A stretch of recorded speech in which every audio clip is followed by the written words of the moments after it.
Basically, I was working a case. I was investigating public corruption in Louisiana. It was a case on a sexual predator district attorney. And what ultimately happened is we had a main witness named Danielle McGovern, who was a heroic woman, whistleblower in her own right. And she'd wired up on him. We had all the goods on him. He was asking her for sex in her apartment and asking her to obstruct justice. Had it all on tape. She died, and then the U.S. Attorney's Office couldn't get rid of the case fast enough. Before we'd even had the opportunity to find other victims, and we knew there were other women out there.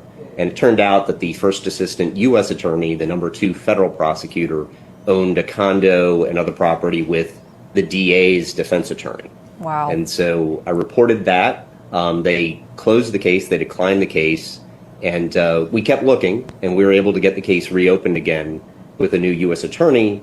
But they ultimately, we found 22 victims of this DA, got approval to charge him with racketeering, which is just a huge charge. Yeah. And unfortunately, the new U.S. attorney allowed his office to basically plead this guy down to harassing a witness with a 3-year maximum sentence. Oh my gosh. And essentially cut out virtually all of the sexual abuse from the factual basis that was filed with the court.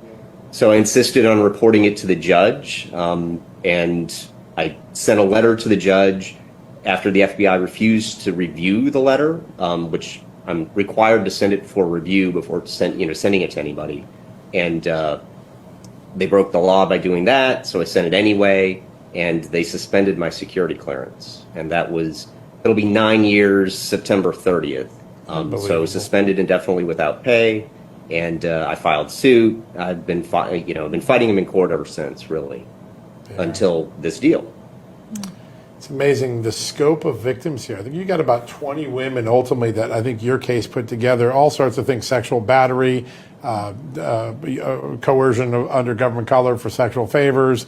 It is remarkable that in the middle of the Me Too era, a Justice Department that claimed it was Me Too, because this started with if I remember right, the Obama Justice Department, really wasn't that interested in bringing justice here, were they?